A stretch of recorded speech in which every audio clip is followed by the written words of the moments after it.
welcome. My name is Athena Bertolino, and I am the program manager of the Future Rivers program. Future Rivers is a National Science Foundation training program. We're housed here at the University of Washington within Earth Lab, who are coordinators with us in this event in our spring speaker series. The program is focused on transdisciplinary freshwater sustainability, hence the connection here to our series. And I know we also have a couple of our Future Rivers executive committee members on the call with us. I think I saw Dr. Chelsea Wood and Dr. David Buttman, as well as our program director, Gordon Holtgreave, on, and the director of Earth Lab, Ben Peckard's on as well. So welcome everybody, and I'm sure there's more that I missed. We also have a number of, if not all of this year's Future Rivers cohort students as well. So welcome everybody. Before jumping in, I do just want to acknowledge the fact that the University of Washington acknowledges the Coast Salish peoples of the land and the land which touches the shared waters of all tribes and bands within the Suquamish, Tulalip, and Muckleshoot nations. I personally, despite my lovely background, which is actually what the quad looks like right now, I hear, am working from home and acknowledge that I am on the lands of the Suquamish, Duwamish, Stillaguamish, and Coast Salish, where I am at in a different neighborhood in Seattle. And then just real quickly, for those who did enjoy and were on with us for the beginning portion or are just joining us now for our second half, this is a 3-part speaker series. We'll have episode 2, the second part, Thursday, April 29th, and episode 3, Thursday, May 20th. When you registered, you may have registered for all 3. If not, you're welcome to go back in and re-register for those additional series coming up. And be on the lookout. We should be announcing late this week, early next week. We'll also be launching a feature film series. And we have a couple of free screenings coming up here in April for Earth Day. We'll have a virtual film screening Earth Week, and then another one that we'll be doing in May as well. And then, so there was a lot of themes, obviously, many themes that came up in the episode that we just watched. We have chosen as a theme for the discussion portion of this session to focus on big data. And we have a number of folks with us who are at the forefront of this, particularly as it connects to freshwater sustainability.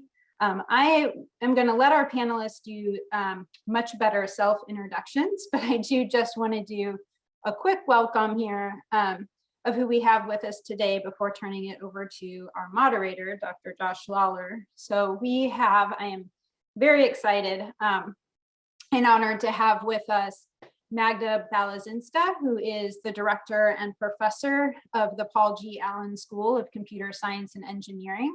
She's also a senior data science fellow with the UW eScience Institute, co-founder of the Northwest Database Society, and she's also a Future Rivers executive committee member. With us also is Paul Fleming. He is the Global Water Program Manager in Microsoft's Corporate Environmental Sustainability Group. He is also a steering committee member of the CEO Water Mandate, co-founder of the Water Resilience Coalition, and serves on the board of directors for the Alliance for Water, among many other hats that did not fit on my small piece of paper that I have here. And then Sapna Sharma, who is an associate professor in the Department of Biology and a York Research Chair in Global Change Biology at York University in Toronto, in Ontario, Canada. So welcome to our panelists. And I will be turning it over to our moderator here, Josh Lawler, in just a second. And the one other thing while I'm on that I do want to communicate is just the logistics around this. So this is a live event. We are recording it, this panel portion, so folks can reference it later, or who have to jump off early can come back and view it. And it is interactive, and it's meant to be. So please use the question and answer box to pose any questions that you might have to our panelists. anything that came up from the film we just saw that is, again, connected to sort of big data and its connection to freshwater sustainability. We will definitely get as many questions answered as we can. We have everybody on the line with us for an hour, and so we'll take up as much time as we have questions coming in. And let's see, I think that covered everything that I was hoping to cover. So I will be turning it over again to our moderator, Dr. Joshua Lawler. He's a professor in the School of Environmental and Forest Sciences within the University of Washington's College of the Environment. Excuse me. He was recently named a 2021 Fellow of the Ecological Society of America, and he also leads the Nature and Health Initiative, which, like Future Rivers, is a member organization of EarthLab here at the University of Washington, and it seeks to understand the connections between nature, human health, and well-being. And with that, I am going to stop sharing here. Make sure we have our panelists. It looks like, yep, we have Josh, Magda, Paul, Sapna. Great, fantastic. Josh, I am going to turn it over to you. Great, thank you, Athena, and thank you all for joining us. It's a pleasure to be here with this great panel that Future Rivers has put together. What we're going to do is we're going to start out by having each of the panelists introduce themselves a little more fully, as Athena said, and learn a little bit about the work that each of them does. Then I've got a couple questions that I'm going to ask the whole panel to get us started, that kind of relate back to the film we all just watched, or that many of us just watched. And then we'll open it up to questions from all of you in the audience, as Athena said. And as she said, feel free to put questions into that. Use the Q&A, which is probably at the bottom of your Zoom screen, to submit your questions. And you can do that anytime. You can do that at any time between now and when we open it up for questions. So feel free to do that, please. All right, let's see. Sapna, would you be willing to start and tell us a little bit about your work so we can all hear what you do? Sure. Thanks again for the invitation and the opportunity to watch this beautiful film. So I'm, as Athena mentioned, I'm an associate professor at York University in Toronto, Canada. And we're back in lockdown. We've been in lockdown for a year, in and out, so it's been good times up here. But the ice is finally out, so spring has arrived here. I study lakes and how climate change, invasive species, habitat alteration affects lakes, and I use big data to do so. I think even before big data and machine learning were cool. So during my PhD, I was putting together these large data sets of Canadian lakes and fish communities, and continue to do so. So part of my interest is looking at how climate has changed even long before the Industrial Revolution, and we used lake ice records to get information on how climate has changed. So I work with Shinto priests, for example, in Japan, who've been collecting, the same family has been collecting ice records since 1443 every year to give us this continuous record of how climate has changed there. But in addition, there's hundreds and thousands of people actually around the world who are collecting similar types of information. And so then we kind of get a global picture of how has lake ice changed and how does it continue to change with climate warming, and how might it change in the future? Another thing I'm really interested in is water temperatures and water quality as well. So there we don't have as long time series that we can really benefit from, but really spanning large numbers of lakes around the world.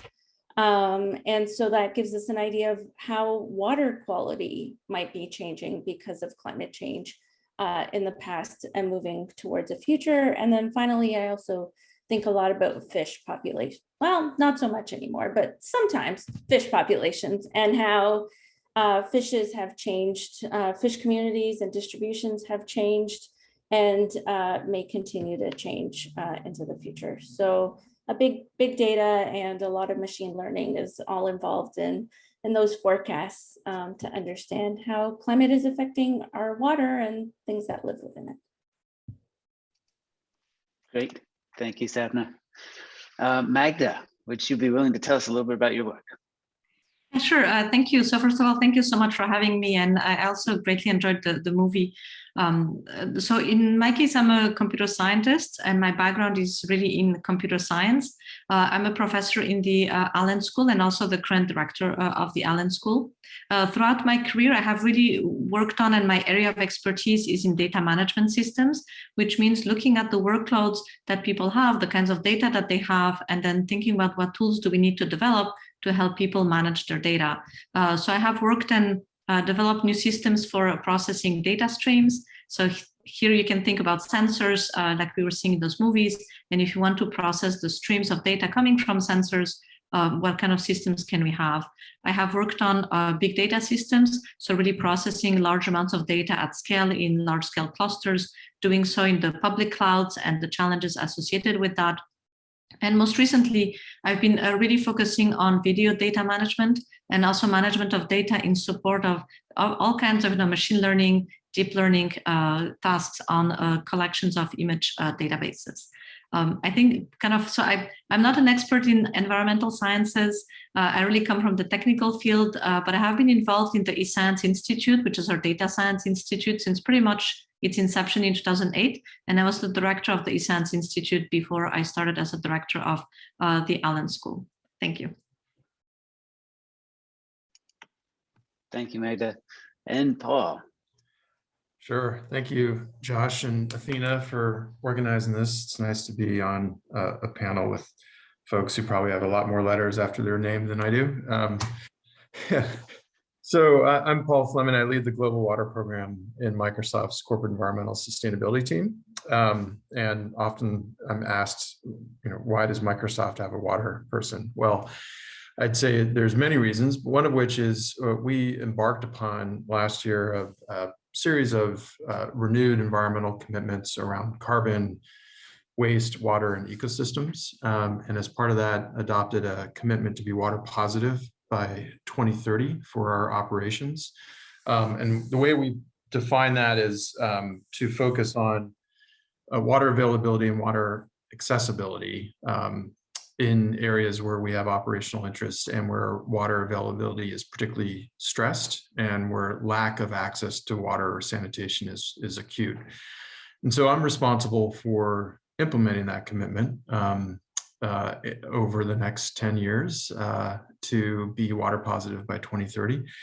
And the way I'm going about that is we are both engaging with partners to understand what are the kind of key stressors in a given location and what can we do to help address those key stressors through a corporate stewardship lens. Also, though, recognizing that work requires collaboration, right? Both in terms of implementation of on-the-ground partners, but also working with other companies and other NGOs who have shared interests. And so we helped create an organization called the Water Resilience Coalition, which has 19 companies now, including Starbucks, Microsoft, Coca-Cola, The Gap, Dow, and others, all of whom have a shared interest around this notion of water positive, having a net water positive impact, and are looking for opportunities where we have shared operational interests in areas where water stress, be it water availability or water quality, is at risk or is under stress, and looking for opportunities to make what we call collective action investments. And so that's an area that we're actively engaged in. And in order, though, to take collective action, we need to have a shared understanding. What are, as we know, and was pointed out in the fantastic film, water is a local resource. It's a local resource driven by these global processes. And the water storylines that are associated with that at each local scale is something that you need to understand if you're going to take action to improve conditions. And I think that's a role where big data actually has an important role to play. We saw some of that with Project Icarus, but there's more to be done, right? As being in the academic space, I'm sure you're aware of tons of journal articles, agency reports, NGO assessments that depict what the conditions are in a given location. The Colorado River, for instance, has been studied ad nauseum. But at the same time, that wealth of knowledge, in my opinion, isn't necessarily easily accessed. It isn't aggregated, distilled into a format that companies that want to take action can readily access that. So I think that's a place where big data has a role to play. And then finally, I'll say that another aspect of my work beyond the operational components of it is also exploring how Microsoft's products, platforms, and technologies can be brought to bear to address the global crises around water that are pervasive and play out to varying degrees around the world. And so that's an area where I work with other colleagues who have a more commercial-facing go-to-market role, and looking for how we can lean in to help deploy our technologies to address this challenge. So look forward to the discussion today, and just want to say that film was utterly beguiling and a fantastic story, and I look forward to showing it to my daughters tonight. Great, thanks, Paul. Yeah, my son popped in on us while we were watching it and asked if he could see it later too. Yeah, my daughter did. Great. So, and I am going to come right back to the film now with this first question. And you touched on this a little bit, Paul, in your introduction there. But the film took us, and for those of you just joining us, the film took us from sort of the role of water in the origins of life all the way through how water plays a role in plant life, to animal life and animal migrations, and all the way towards the end of the film to the challenges of drought, climate-induced drought, and fires that we're seeing now.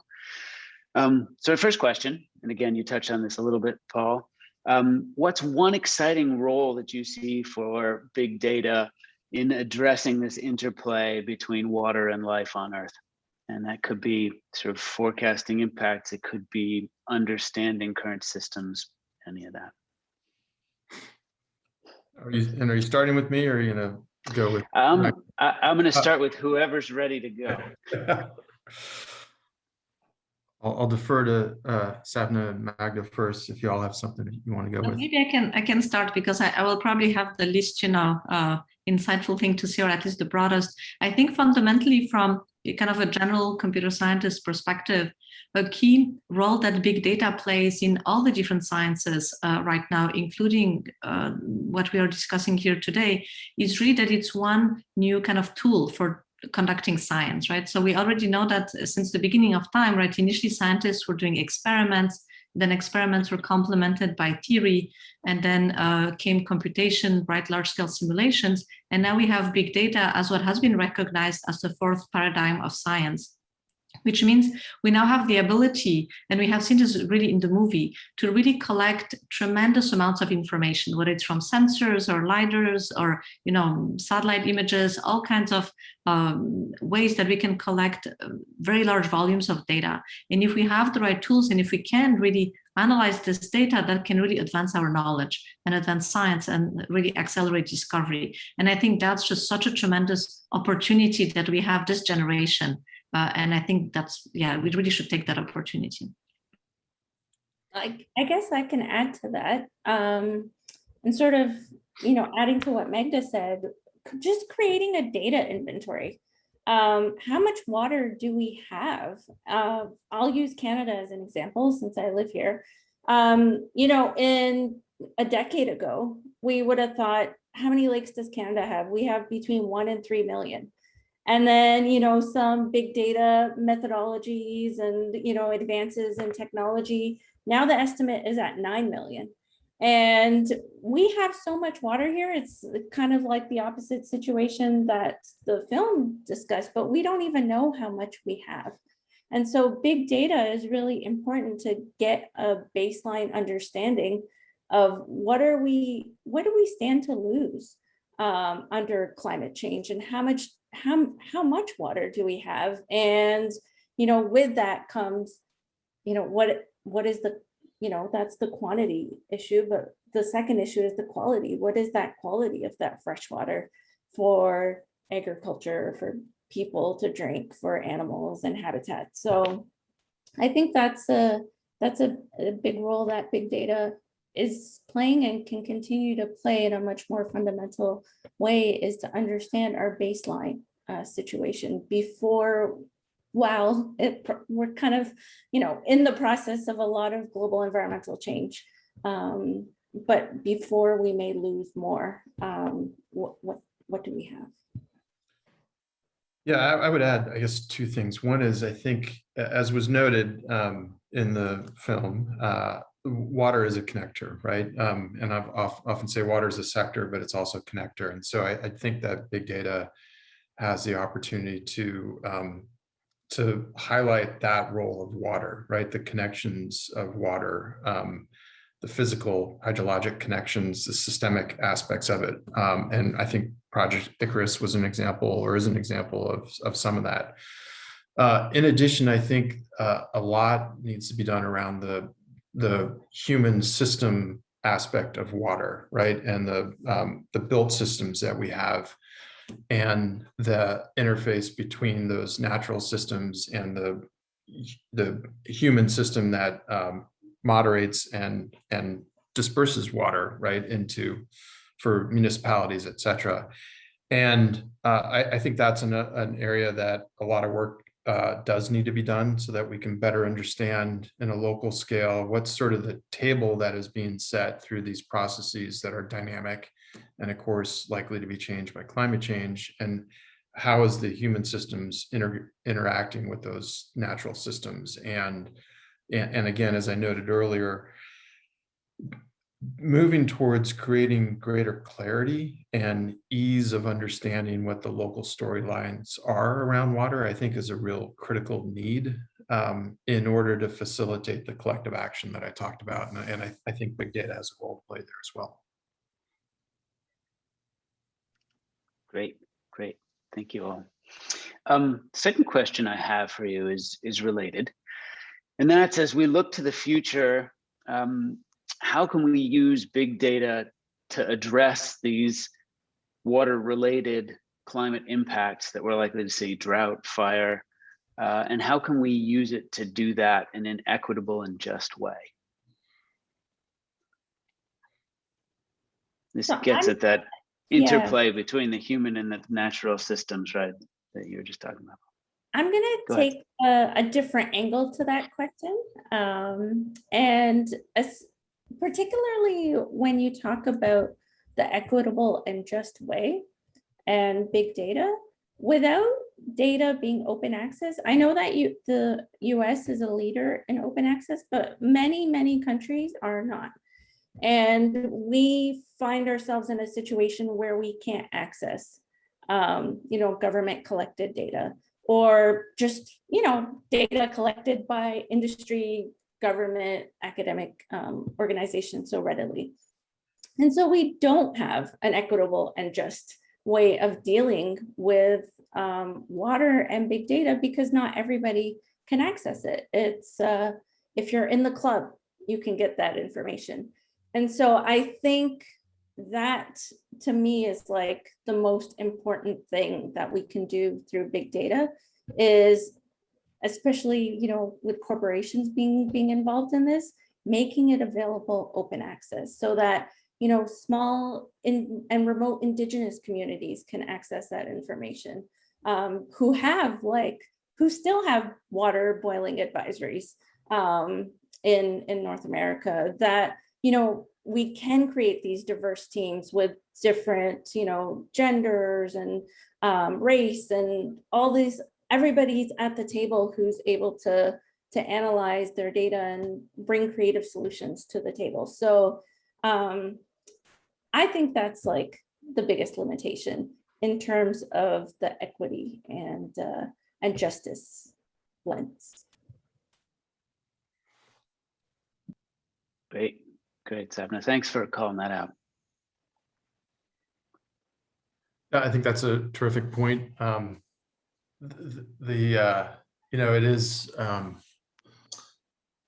I think to the point, Magda, you mentioned earlier about it being the sort of big data being sort of the fourth aspect of scientific discovery. I wasn't sure exactly the term. Equitable access to that is therefore crucial, right? And so, Sapna, I agree with you. And we have had a partnership with the Open Data Institute, which is, I think, Tim Berners-Lee founded that around accelerating open access to open data. It's something I've been exploring with them around as it relates to water. And so I totally concur with you on that. I think, Josh, your question about the issue of climate change and water, I think part of this is the potential for big data to help reveal patterns, right?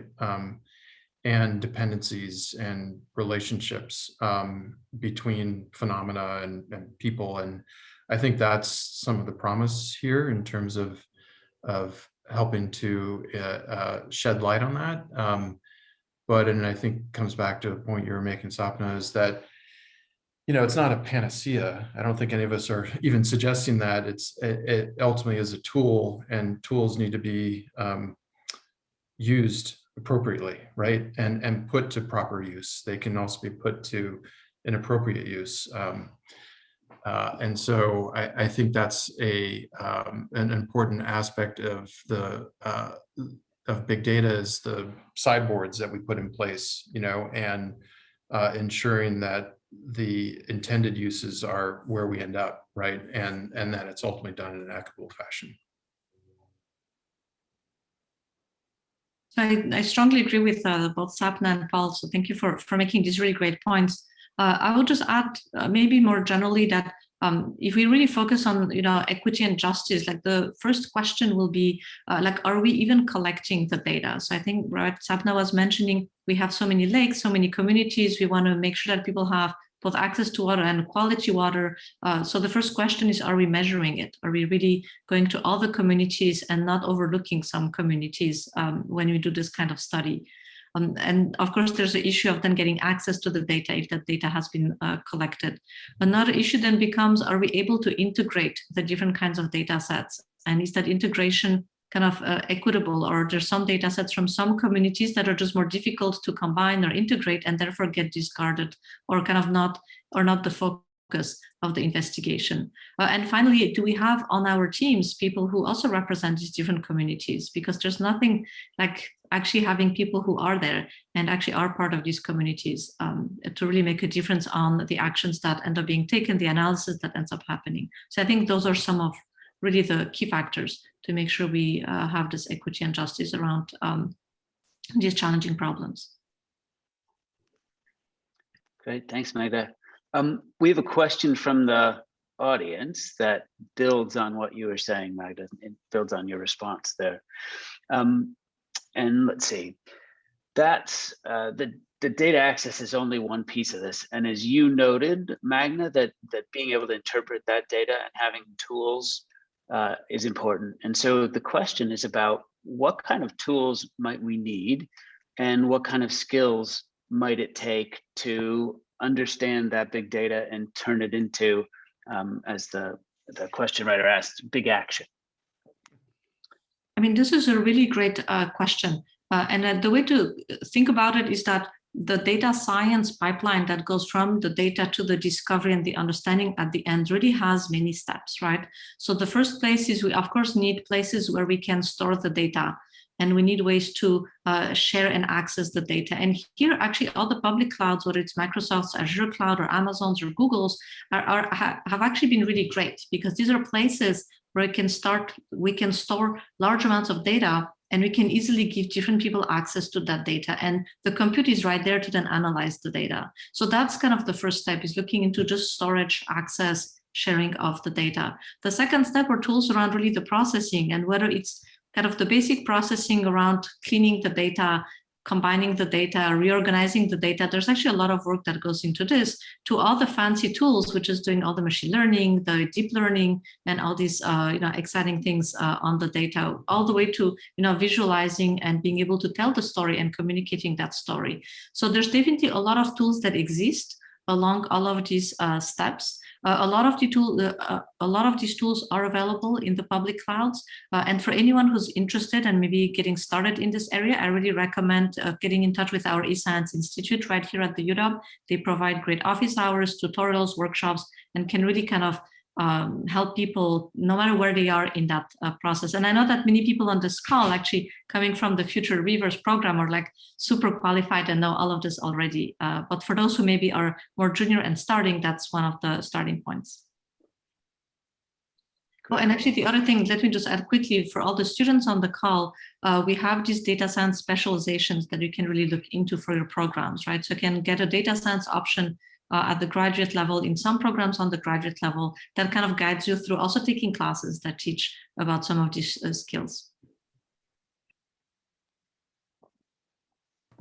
I was going to add that skilling is a crucial focus for Microsoft, and so we have certainly put a lot of resources into and have rolled out skilling initiatives. So I agree with that observation, and that having people who can use data and we're also, our success is dependent upon that workforce, but also ultimately society's success is also dependent upon having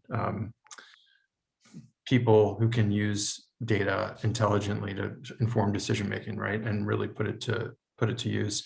I'd also add that we have a program called AI for Earth that is a 5-year, $50 million program that started a couple of years ago, and part of it was intended to help accelerate the democratization of AI and evolving data science techniques, and the integration of data science with environmental science. And again, I think part of the intent was to enable those who are working on environmental issues, particularly around climate, agriculture, water, and biodiversity, to have access to some of the technologies that we've been able to develop as a company to accelerate their work, to enable them to go further and faster and generate new insights in the work they're doing in those domains.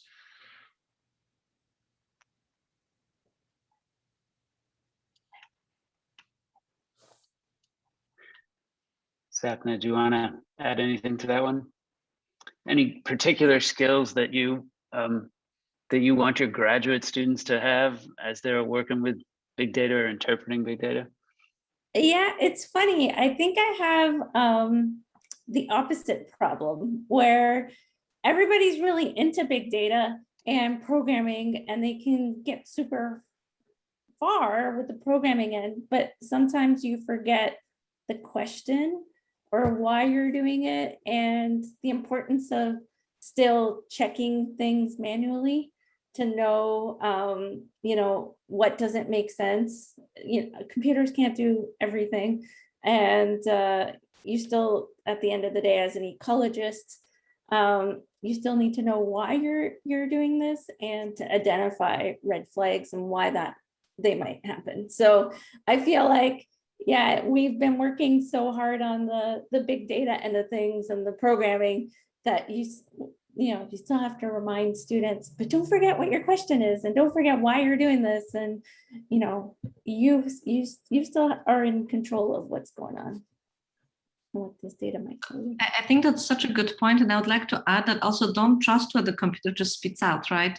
Like if there's errors in the data, it could have joined things wrongly, or it could have made all kinds of mistakes. So yes, the scientist and the scientific method is really important here. Great, thank you both. I'm gonna start jumping around to other questions, and we may be hopping from topic to topic. I've got one that's specifically about dams, asking how can we use big data to understand the effect of man-made dams on a river, or and especially in the context of transboundary rivers where you've got perhaps multiple countries involved. I know this doesn't hit direct. What's that? Have you worked on dams? I know people. I have not worked on dams. And I know it's not right up anybody's alley, but maybe we can ponder this one a little bit. I mean, one of the kind of from like a general technical perspective, one of the huge challenges will be that this problem will really require the integration of different data sources, right? So we need to understand really the dam, the construction, the information about the lake, and then the impact on the community. And a lot of these different data sets will be gathered, collected differently, collected by different people. And I think, as the question points out, can even be owned by different countries. And I think the huge key challenge here is to find ways to bring that data together. And this is like a huge, I mean, data integration in general is a huge open problem for how to do it well. And I think that's kind of the crux of the problem, is to find ways for maybe creating some kind of communities around this question to really get people to share the data, combine the data, and really try to work on these holistic questions. I think you raise a great point. And one of the ways I build these global data sets is by social networks and just talking to people and building community. And it's not as, you spend a lot of time on the phone or emailing people, or right now I'm in the process of making magnets, sending 500 magnets to people who've been sending us data to just remind them to keep sending us their ICE data and to make them feel appreciated. But part of, when you have different countries, you can build communities and networks and of people, because you may not be able, as I mentioned before, like a lot of countries have all this data behind like a firewall type thing, but people can access that. So building relationships is an important way. And we have a group of social scientists studying our global lake temperature collaboration group. And what they've remarked is that you need trust and time to build friendships, but the trust is really integral, that you're not just going to take their data and run, that there's still a valued component of your research. So that's one way to cross country boundaries. I was frantically going through my email trying to dig up a project that we had supported in the past at the University of Manchester, where they're building out an online sort of water planning tool, and in particular are looking to potentially deploy it in around the Nile, which is an area of heightened concern right now because of, I think, Ethiopia's plan to raise the dam and the impacts that could have downstream in Egypt. So I haven't uncovered it in my email thread yet, but if I do before the end of the call, I could dig up the team that's working on that example, where again, it's an attempt to create a sort of a common understanding of the situation, right? And not necessarily going to avoid any conflict, but it could only help in terms of creating a shared understanding of, what's the sort of hydrologic system look like, and what could it look like under different scenarios going forward. And then back on the dam issue, I think it kind of comes back in to a certain degree to the question or the issue you brought up before, Sapna, is like, what is the question, right? Like, what are the things that we're wanting to explore, and then see to what degree big data can sort of help or not, right? And so if it's about the impacts that a dam has on the viability of migrating salmon, and I think you mentioned Magda, then there's a whole host of data that probably needs to be gathered, and that presumably could very well lend itself to a big data perspective, where you're able to pull together various sources of data over a long period of time, and sort of enable that kind of comparison and understand perhaps what this dam has in terms of its impact on the life cycle of a species. So again, I think it really depends on what you're asking. And I would like to just add one point. I see that there's a couple of really good comments in the chat from attendees, but I think attendees can only send them to panelists. So I'm thinking that it might be worth to re-echo some of these comments to all the attendees. Yeah, you're right. Some of these are just going to us. I can go ahead. I'll share the resources that are being shared with everybody. Great, thank you. I think the last 4 messages seem to be kind of nice to share with everyone. So thank you for the attendees for contributing. I think this is just really useful and interesting. Great. Thanks, Magda. Another question we have, and I think, Paul, the example you were bringing up may be one answer to this question. But one of the attendees is asking whether any of you have stories about how big data was used to tell an environmental story and what the impact of that was, either socially or environmentally or ecologically. I can start. This is like a big part of what I've been trying to do recently. So I have I'll tell my second story first. In my introduction, I told the first story about the Shinto priests. So the Shinto, but I'm not going to go into that, but that's a story. It's a story about this religion and a tradition, and we're using, so we learn about climate change through their lens. But a project I recently published was, I've been interested in lake ice for quite a while. And we know that lake ice is changing. The ice formation is later, ice breakup is earlier, shorter ice duration, more lakes are experiencing ice for years. But we're trying to figure out, how do we get people to care that our winters are getting shorter? Because, you know, a lot of people might think, hey, longer summer, that's not such a bad thing. So we thought, what if we could figure out how many people are falling through the ice and drowning? Because the ice is not as thick, it's not as stable, and the timing has changed. So I, went to 12 countries. I didn't go anywhere. I just emailed and called people from 12 countries and contacted police stations and coroner's offices and drowning prevention societies and other scientists who I've worked with or knew of in different countries, and asked them to do the same.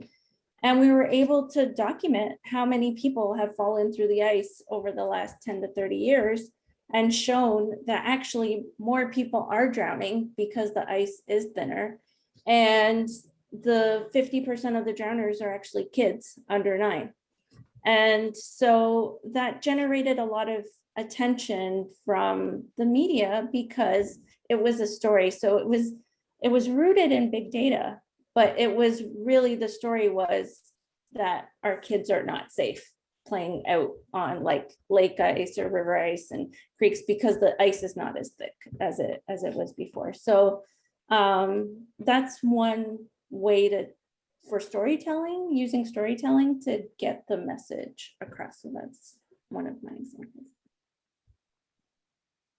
Excellent, thanks. The example I was thinking of isn't quite a big data one, but it's more like a aggregation of different ways to get information. And I think of it because it actually harkens back to a scene from the movie where the narrator is kayaking down that river, right, in Brazil, and going through these mounds of toxic foam. And that particularly resonated with me because I've worked with an organization called the Vector Center. It's a smallish startup in Michigan, a spinoff, so to speak, of a journalistic outfit called Circle of Blue. For those who track water issues, you've probably read an article by Circle of Blue. They're really top notch. And the Vector Center's their offering is what they call a perception reality engine, where they are looking to integrate kind of the traditional observational data around water. That would be the reality part of that engine, with perception data. And perception data is harvested from social media and traditional media to get a sense of how is water being perceived. And the notion is that bringing those two together can give you a fuller picture. Well, as part of engaging them, I was interested in learning about what are some of the day zero city candidates around the world. Sao Paulo was an example of, sorry, my dog is returning from its dog walk, of a day zero city. And so they went around and looked at, what are some of the conditions that contribute to day zero possibility. And they were in Hyderabad, and lo and behold, they have their report from their diagnostic of the conditions there included a picture of a guy standing next to a river that was filled with foam, right? And it just struck me as I was watching the film of that is not, unfortunately, not an isolated situation, but to the question that was posed, that sort of combination of, I think, empirical or the sort of this hard physical observational data with how water is being perceived through traditional and social media with a little bit of on the ground information about like who's using the water in a location, what are the sources of supply, what's the sort of pattern of rainfall.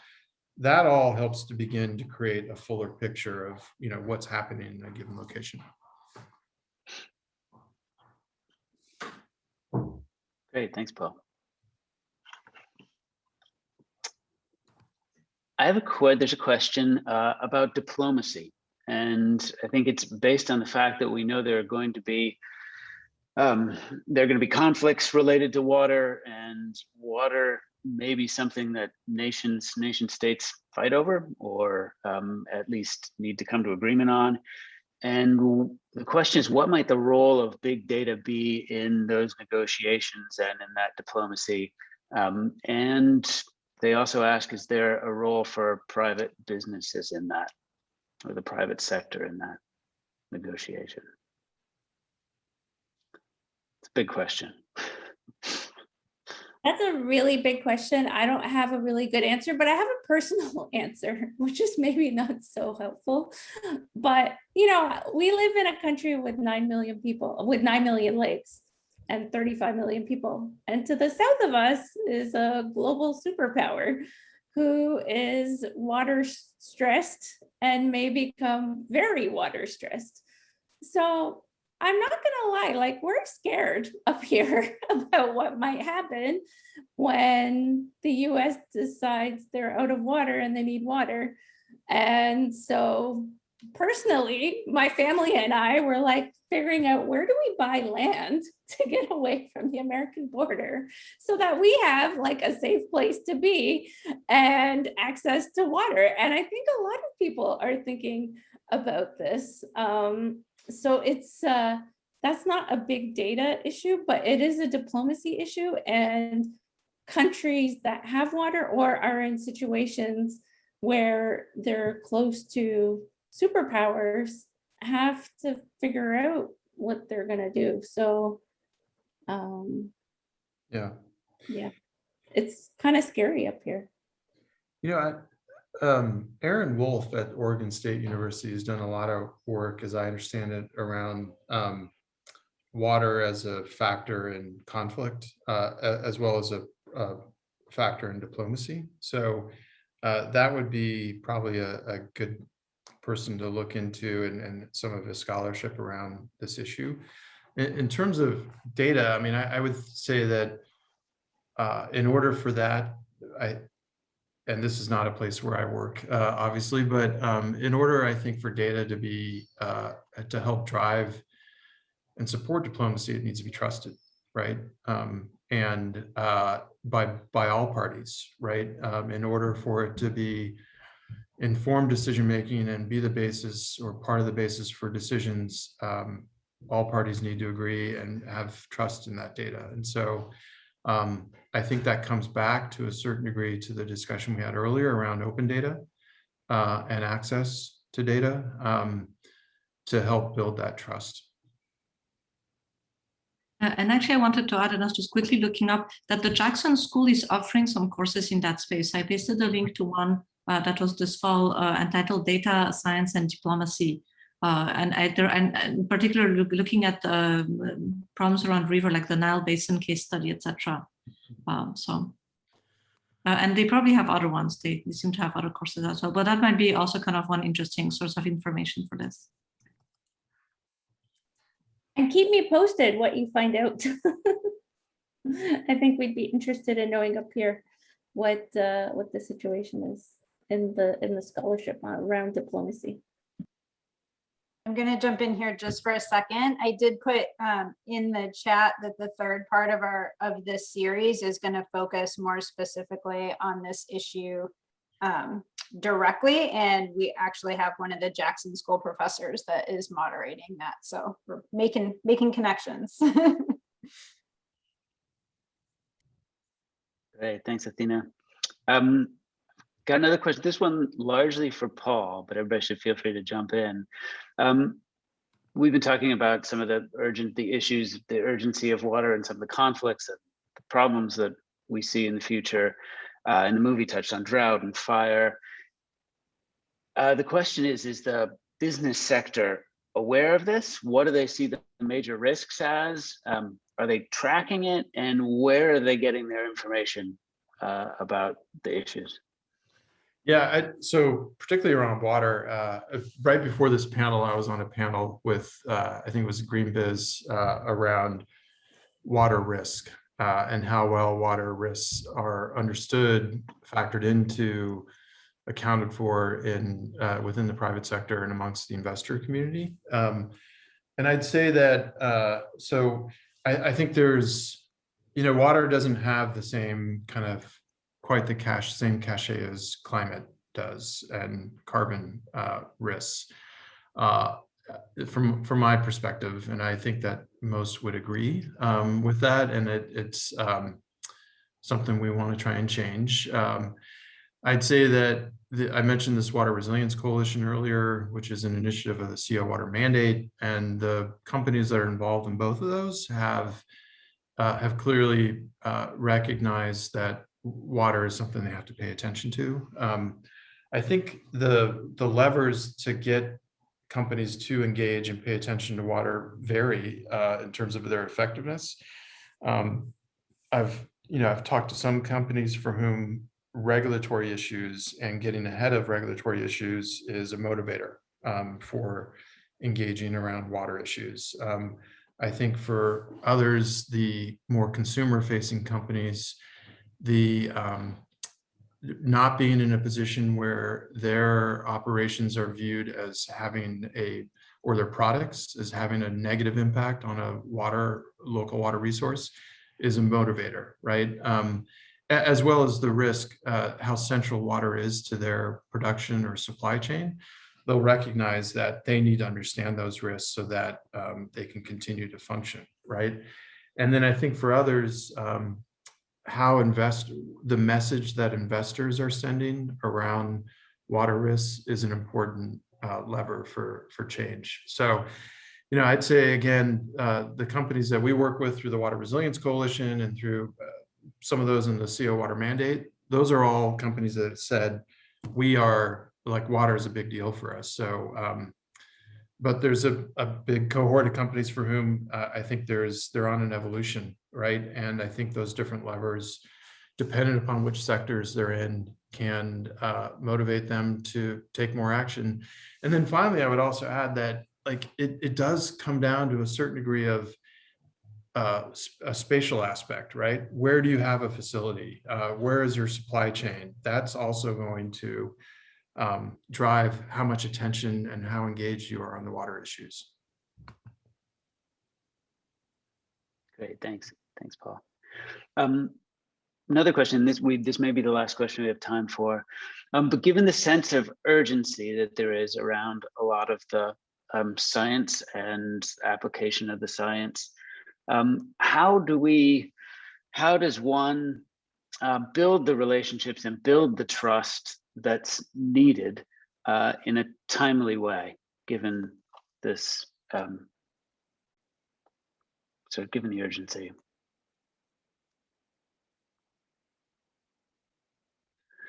And do you, I guess, and the follow-up is, do you see science ideals shifting to accommodate these extended timelines? I'll say maybe for the first part of the question, I think this is really challenging because it's very difficult for people to think about something when it's not a problem they feel right now. So for example, if we talk to people in Seattle about climate change while we are experiencing a forest fire, people will be kind of really thinking about it because there's something happening right now. But I'm thinking there might be also hope in successes we've had, like in other sectors. If I'm thinking, for example, about campaigns to really get people to think about not smoking cigarettes, right? Many people either stopped, gave up, partly not because they were already sick, but partly in response to just being kind of continuously informed. And I think this is definitely kind of an avenue we need to continue to pursue to make sure that people kind of hear about it in different contexts from different perspectives. And hopefully also find ways in which they can make a difference, because in some cases problems feel like, you know, if this is something related to, let's say, smoking, I can just make a choice myself and that makes a difference. For the environment, sometimes people feel like they're so small. So I think connecting to how individual people's actions can have big consequences might also be helpful. And also kind of looking at different perspectives. In some cases, people might, you know, maybe some terms are politicized and people react negatively. But often when we, for example, show foam floating in rivers, I mean, most people will agree that this is really terrible and they might want to take actions. So my hope is that maybe these different avenues can together really help us as a community, kind of worldwide community, to really take this problem really seriously. I think, you know, we've had several great new environmental news stories as well in our lifetime, right? We've had acid rain was such a huge problem. But the Clean Air Act has really improved the situation, not only locally, but around the world. Ozone reduction was a huge problem in the 80s as well. So we've had several big environmental crises and people have come together to come up with solutions. So I feel like we need some optimism. Climate change is this huge, wicked problem, but there are so many people engaged in finding solutions and understanding what the issues are. Young people, like, you know, playing activist roles and really communicating what climate change means to them, that that it is urgent, but there's many smart people, many dedicated people working on this issue that that I'm hopeful that will come up with something positive in the next few decades. It just might take time, but I think stepping back to recognize the collective effort is it helps me, like when you're working with this data and it can be so daunting and so depressing, but the big picture is that there's a lot of us thinking about it. There's a lot of us taking action, and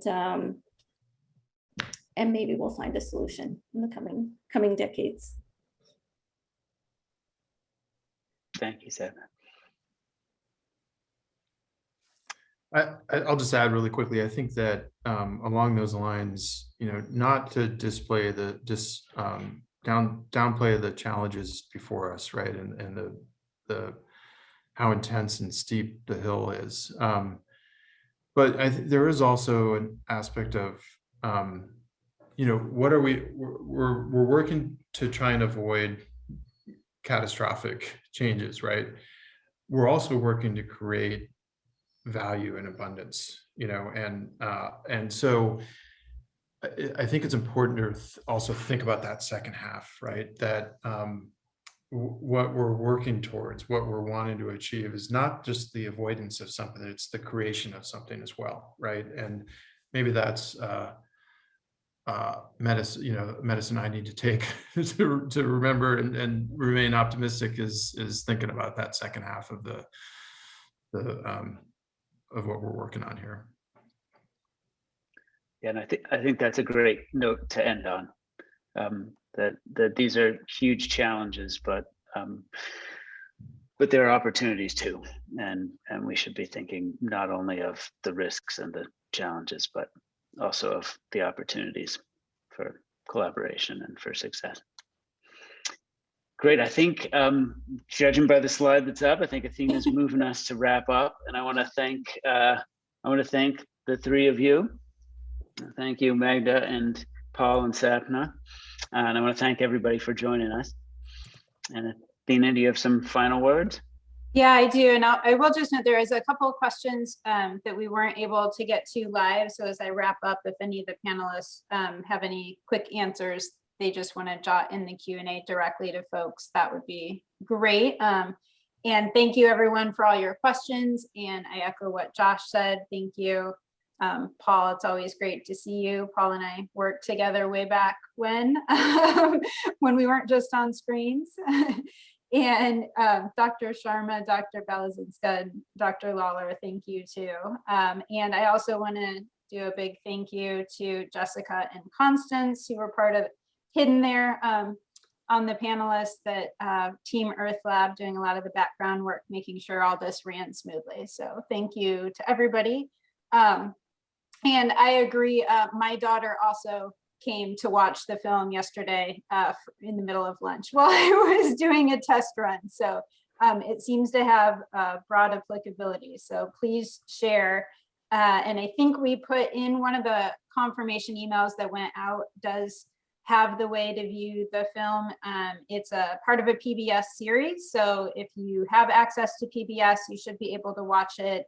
If you are on campus, either at UW or connected with another campus, a lot of the campus libraries have a way to screen it, but I will put the screening information up on our Future Rivers resource page, as well as we'll collect a lot of the links and resources that were shared here today too, and put those up on the resource page as well with the recording of today's panel presentation.